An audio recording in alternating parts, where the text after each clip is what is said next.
Hey, and welcome, msKIRAspeaks. Before we get started, I ask that you watch the videos till the end, subscribe, and turn on your notification. We are here today for another episode of Queens, Season 1, Episode 6, Behind the Throne. This not about to work, y'all. This is my blue light glasses, but all I can see is the ring light and the reflection. And listen, do not tear your girl up. What I am happy about is that there was no new episode of Queens this week because I'm still catching up. This is last week's episode that we're going over right now. So notifications is all I can say to you guys. I still got to get Power Book 2 up and Insecure. So bear with me, guys. Keep your notifications on. The episode, it opens and we see that the ladies have just finished their AMA performance and they were flawless, Naomi says. Eric says his phone is blowing up. They want us for Saturday Night Live, baby. There's no stopping us, Brianna says. And then we hear Swiss say, unless they stop themselves. And we see a title for Beneath the Hits, which is supposed to be like behind the music. The biggest selling female hip hop group of all time, poised to conquer the charts once again. We've been invited to go behind the throne as Queens make their first music video in 2 damn decades. Well, what if I told you nasty bitches were alive and well? And then they run us through a few scenes that we will see later in the episode as Swiss continues. Controversy, betrayal, ego, but also redemption and family. The group is poised to reclaim their history, their throne, destined to make history repeat itself. Find out as we go behind the scenes. So we go to a few weeks earlier. Brianna's in her bathroom and she's listening to The Breakfast Club. Okay, New York. And our boy Fabio Foreign is being interviewed. Charlemagne says he's having a real moment in the game right now. Blessed to be here, Fabio says. Yeah, he's looking a little run down, Yi says. Late night at an AMA party. He dipped out early, but that don't mean he got no sleep. Woman got me turned around. Envy asks, who got you spun? He doesn't say. Actually, he says, he doesn't kiss and tell normally. That's what he said. But Shorty made me want to spread the gospel. He continues and Charlemagne asks, Lotto? Cash Doll? Who? They're girls. This is a queen. Whole time, Brianna's sitting there, skinning and grinning with her ears peeled, just listening. Peace, sex, you a real one. What? She says, and she quickly turns it off as her daughter comes in looking for breakfast. She's like, yeah, we're out of waffles. She's like, what's going on? She's like, oh, nothing. So then her son comes in right behind the daughter and he asks, he's like, did you do stuff with Fabio Foreign? We don't see her answer. Why did they do my boy Fabio like that? Certainly he would not kiss and tell. That was whack. I ain't like that. So Valeria has clearly welcomed her mom with open arms and she even tried to make one of her recipes. She claimed to follow it to a T, but perhaps not because it didn't look like it was good. Mom says it was a nice gesture and thanks. Speaking of gestures, Valeria gives her a diamond necklace. She says she can, but Valeria insists she always wanted to buy her mom something nice. She says, I owe you an explanation. And Valeria's like, yep. And she wants to know everything, but it can wait. Child, she better than me because I need answers. I need a DNA test. I need it all, okay? Yeah. So it looks like Darren has finally decided to sign the divorce papers. He and Jill are in a meeting with their lawyers, and it is done. Darren asked for a minute with Jill, and he apologizes. Loving you as much as I do is not an excuse for how I behave. She says she understands, but she thanks him, and he says, you're a good person. Don't change too much. Well, Darren, it's far too late for that. And I'm not entirely sure he's done with the antics but only time will tell. So Naomi is with her guitar and Eric comes in and she's like, you gave JoJo your chain? Indeed he did, Naomi. And then Brianna and Jill walk in and Brianna's like, how come I feel like I'll always walk into a scene from The Notebook when you two are together? And Eric says, listen, we need to capitalize on our heat from the AMAs. It's definitely time to drop our new single on the world and obliterate the patriarchy. That's Naomi. Brianna says the song is dope. She is proud of them. It's a real statement. Eric says they got to do a video too. And behind the video, behind the throne, whatever it's called. We have 16 different names behind the music. Wants to shoot a documentary. New song, new video, and a BTS doc drop on the same day. Brianna, she's concerned about the cameras following them around 24/7. And she tells the ladies that the kids found out about her and Fabio. And she has to ease the kids into it because, it's a bunch of new changes since the dad passed and everything. Eric says, we'll present the image that we want to sell. That's it. Unified. They're in. So Muffin has sent her verse in for their new single. So they head to the studio to check it out. And Valeria comes in and tells the lady she was clicking for her mom. And Naomi's like, okay. And so what was her explanation? And Valeria tells her, they haven't gotten into it. Brianna wants to know why she show up now. And Valeria's like, I just want to be happy for a minute. And Eric's like, in my experience, when family shows up out of the blue, they want money, they all say in unison. And Valeria tells them about the diamond necklace that she gave her and that she practically had to force it on her. And the ladies just tell her to protect herself. So now let's hear what Muffin's got. The ladies' face say it all. Muffin's verse didn't really fit what they were trying to do. Like, he was a real, female empowerment type of, it ain't go. Eric tells them Lady London also submitted a verse too, unsolicited. Valeria says Lady London is it right now. And Naomi says it doesn't matter. They would not be here without Muffin. Facts. Brianna agrees. Valeria wants to give it a listen. Naomi calls on Jill to talk some sense into V. It's not always about the business. Jill agrees. She says, but this time it is. And then Jill gonna say Muffin has fallen off. Jill, wow, really? She went to rehab, Eric reminds her. And Brianna says, I gotta go take Olivia to dance. She's like, listen if you want, but it's gotta be Muffin. And she heads out. So the ladies listen to London's verse. It was okay. I mean, to me, her verse didn't fit either, but it fit better than Muffin's. Valeria says, so who's telling Muffin she's out? Naomi's like, listen, I picked her up from rehab. I know the person that she's trying to be. She has a lot going on, and I'm not going to be the reason she relapses. So Eric suggests, let's take a vote. They vote. Muffin is out 3-2. When they tell Muffin, she calls them some geriatric ass traitors. Not geriatric. Dear Muffin. Jill says, we wanted to tell you in person, but Muffin is not trying to hear it. Naomi says she has every right to be pissed. She's pissed. It wasn't her call. Eric's like, we voted. And Muffin says to Jill, and you're one of the 3. Eric promises to get her career back on track. And Muffin looks at Jill and is like, I guess this is who you are now. And she exits stage left. So Jill is coming out of a restaurant and Alicia is there. The press is lined up. But they ask, is it true? Is the divorce finalized? And another reporter asks, how does it feel to be the most famous gay on the planet right now? On the planet? Okay, I guess. Jill says she loves it. She loves her life. I love you. And if I knew I'd get this much attention, I would have said I was gay ages ago. The moment she said that, I was like, that's coming back. That particular line is going to be a problem. And then she poses with Alicia. Meanwhile, Muffin is furious. They were washed. I put them bitches on the map. And Jill, of all people, and she starts, and her hanger-ons are, she's in the room talking to them, complaining. They're not paying her any type of mind. So she starts screaming because, like I said, they're all ignoring her, and she's really hurt. Y'all been my family since middle school. And it's like you don't even care. Like I said the last episode, throw them all away, girl. Throw them all away. They're concerned she doesn't have a plan for them. What's our next move, Muff? We need you to get transformational.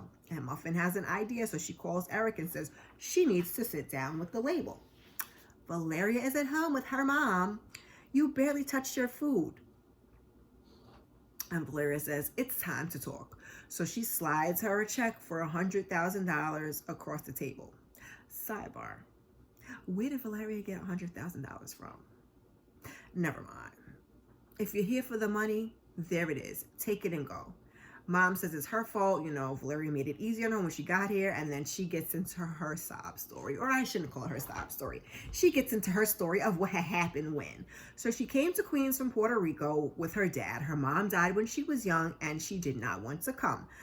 Then she fell in love with New York, and she fell in love with a boy, Javier. Then she was 19, and then she was 19 and pregnant, and then 19 and married.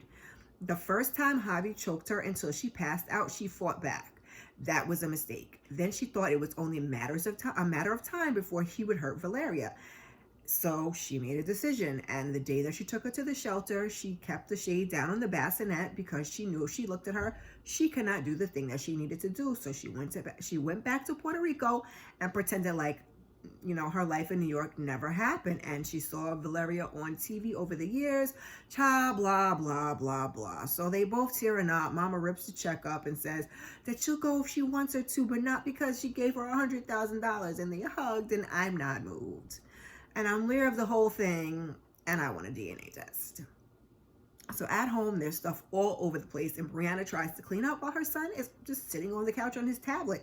She tells him he can help, and he's like, yeah, no, I'm good. And he disappears when Brianna gets a phone call, and it's Miss Pat, who's the nanny who had to call and cancel at the last minute. So Naomi is being interviewed for the behind the video thing, and she's nervous when Valeria and her mom walk in. Jill comes strolling over, in late, but she isn't the last to arrive. They're waiting for Brie, and we know why. So she's bringing her kids with her. The director comes in, and Eric makes his introduction, and he says, I'm here to support you. I'm a huge fan. And he even saw Naomi perform at a solo show that she says only had like 12 people. And he was like, yeah, I was one of them. First stop is hair and makeup. So while they're in, getting all primped up, they point out that the director was flirting with Naomi. Phones go off, and Houston, we have a problem. The soundbite.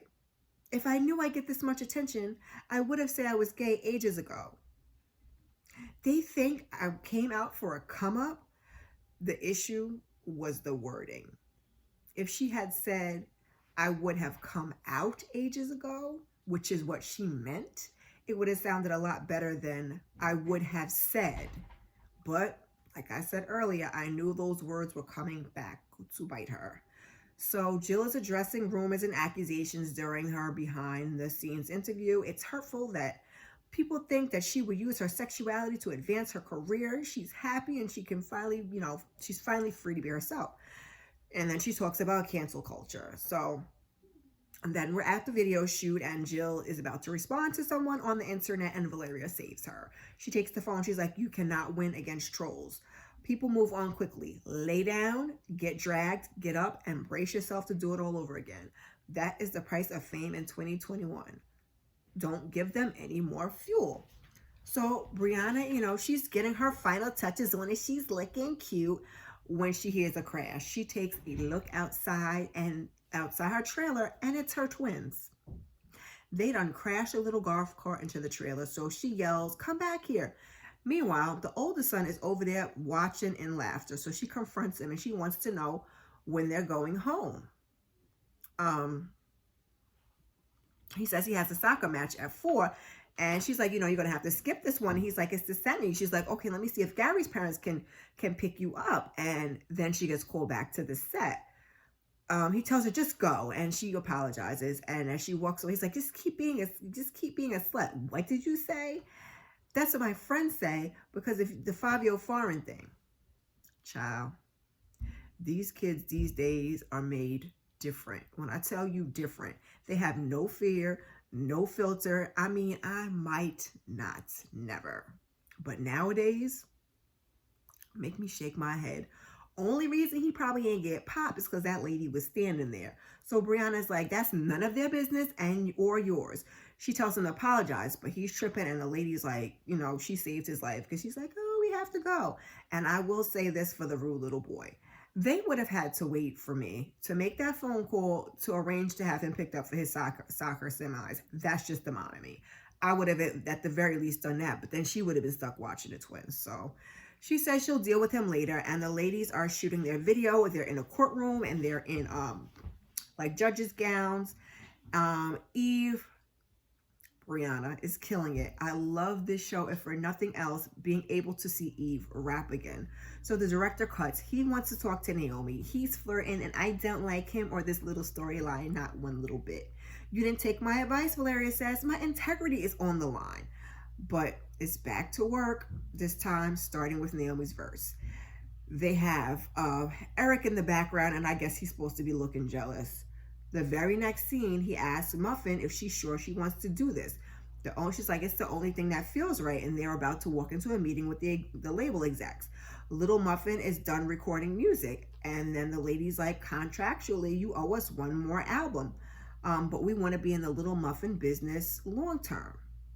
Little Muffin is a character I grew out of myself. She's weird. She's all the little quirks I built from taking sick days from school because I was bullied. Watching hours and hours of Naruto underneath a Nicki Minaj poster. But Muffin has morphed into something else. She has to represent who she is now, and that isn't Muffin. I want to record my next album as Lauren. They say, she's like, you said you trusted my vision when you signed me, and I need you to, trust it one more time. So the lady at the head of the table is like, I got to run this up to the top, but let's make our first Lauren album. So Lauren is on cloud nine, girl. She's home in the pool with her hangers on to serenity, peace, and courage. She shouts, they're popping bottles, and the hags are happy. And then Eric calls and says they dropped them. The label is voiding your contract. Can they do that? And they want to settle the bill. You owe 750 racks. And they were hoping to make that up on the next album. I can sell the house. And she's like, that's got to be a couple milli. Label owns the house. You pay rent. And as he's explaining that to her, one of these fools throws a bottle through the window. Now, because I watched it twice. The first time I watched it, I didn't see him throw a bottle through the window. I saw the glass break, and I thought he just popped the champagne cork, and maybe the cork broke the window, but I guess maybe not. But the second time, I'm like, what home training? Why would you throw a bottle through a window? Anyway, Eric says he'll figure something out. So Valeria is being interviewed, and they want her to rephrase in her answer. My mother gave me up for adoption because, and Valeria's like, nah, because you're not about to twist my words and hype it up. What would you like to say about your mother showing up in your life after all these years? And Valeria says it's the best thing that ever happened to her. A few more kind words, and then we are over to Naomi, and she is trying to teach the director something with the guitar and flirt, and blah, blah, blah. And Eric pops in and wonders why they haven't started. And there's some awkward, that cool? Yeah, you cool. It was just a waste of a good Naomi storyline.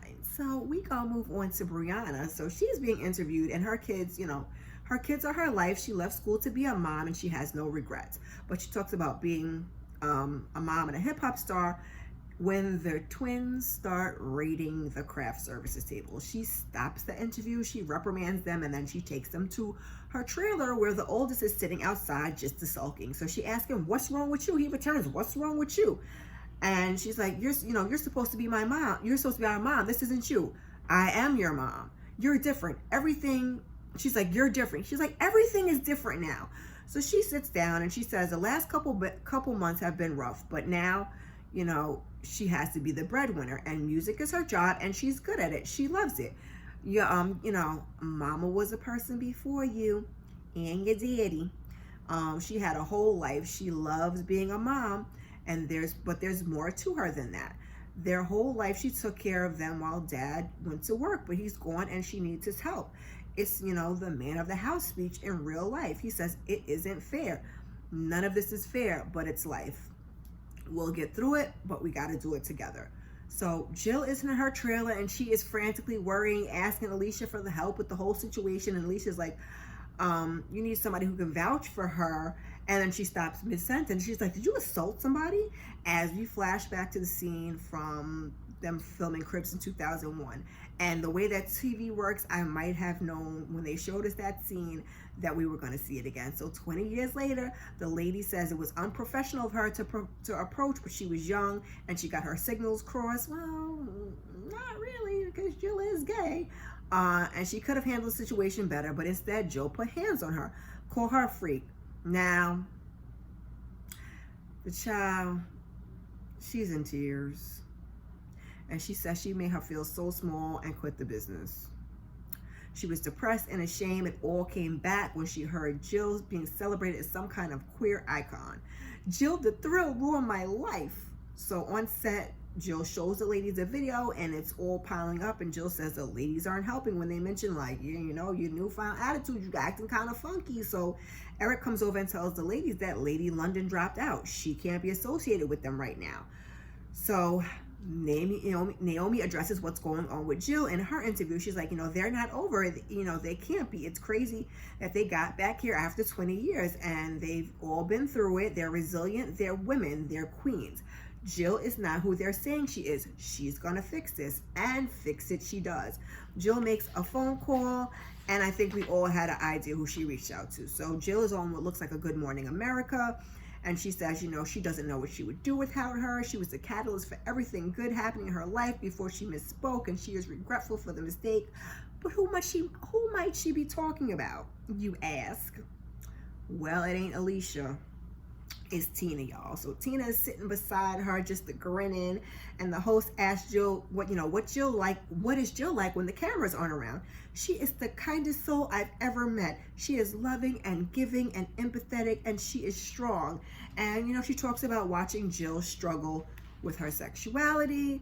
And then they talk about Lacey, who was the girl that Jill put hands on in 2001. And Jill publicly apologizes to her. She says Tina saved her life, and the host asks, are they getting back together? It could be. I don't remember what her answer was, but we'll find out why I gave you that look later. So the ladies are on set talking about Jill no longer being canceled. Eric comes in and tells them, you know, London is back on. She wants to be in the video now that Jill has court redemption. And Naomi's like, you know, she's like, this is just fake as hell. She was like, I think we made a mistake. And Jill's like, I made a mistake. So they figure they should drop London. They go to talk to Lauren, and she's like, why would I want to be in your jank ass video after you did me dirty? And she goes off, and she says she's homeless, she has nothing, and Jill says, you know, it's a whole long blah blah blah, but Jill's like, listen, you're part of our messed up family. And then she finally agrees, and they hug, and queens, and all woo woo woo. So we see the queens video for All Rise, and each lady kind of raps about a different cause. And Muffin has changed her verse, y'all, and if it's much better. I'm not going to get into all of that. Go watch it if you want to hear the actual. I'm sure they have it on a separate YouTube somewhere, or a video that you can watch the video. So 2 weeks later, the queens are in the club, and I really hate the timeline on this show. Either they don't give you one, or they give you one that doesn't make any sense. But anywho, so Muffin is at the bar, and Eric comes over and asks if she's okay. This is great, but she's still real homeless and broke. He said he fixed it with the label. He paid off the debt. They're cool. How? Where did you get the money from? Wasn't you renting? How did you get 750 racks? That's what I was sitting there thinking. So she asked him where he found the money. He laughs, and he said he found it, and she can crash with him until they figure something out. Where has she been staying the past 2 weeks? You see what I'm saying about the timeline? Like, child. So Muffin is happy, and they hug it out, and Tina's at the party with Jill, who is just happy she's not hated anymore. So Tina says, you know, I can find someone to cover for me for a few months. And Jill is looking confused. What do you mean? At work. So I could join y'all here. Silence. Tina's like, did I misunderstand something about the interview and being invited here to the party? I'm sorry I gave you the wrong impression. Tina stops her, wrong impression. You did me a favor, Jill says, and she's grateful. And she's like, you know, she invited her to the party for optics. Damn, Jill. So she's like, let's just have fun tonight. And Tina's like, you use me. You're disgusting. Yeah, I gotta wrap this up. I don't like the Jill's new flavor now, y'all. She really making me So the ladies are having a conversation about the video and what sounds like an upcoming behind the music. And Valeria is at another table with her mom. And when her mom walks away, the lady that interviewed them for the documentary, she approaches Valeria and she says, she has some footage to show her. And if she was a better producer, she'd have put it out in the doc, but she's actually not an asshole and thinks she may want to deal with this privately. And it is footage of Valeria's mom. They caught her taking pictures of V's credit cards. And the lady says, keep your guard up. And she walks away. And you could tell Valeria's crushed. Brianna got her kids in a darn club. And the director was flirting with Naomi. She asked her to dance. They all hit the floor. Jill's dress is a bit much. Eric gets a call while they're on the dance floor. He says they did it, meaning the tour. So then we see them back. They flash us forward, I guess, timeline. And they're standing outside at that billboard again, like in previous episodes. And the sign says Little Muffin and Queen. So she's back to being Little Muffin. Storyline all effed up. And I want them to tighten it up. So we hear gunshots and we see nothing. And that is where we end the episode. So who do you think got shot and who is doing the shooting? Was it Darren that, a lot of people are predicting? Drop it down in the comments and also put your thoughts and your questions. Again, I'm glad we got a break this week since I'm behind. And if you've made it this far, put a little music notes emoji in the comments. I hope you'll come back and join me for episode 7. I think it's only 8 episodes, so the season's almost over. While you're here, please check out some of my other content. Thank you. And before you go, like, subscribe, and share. I appreciate you. Peace.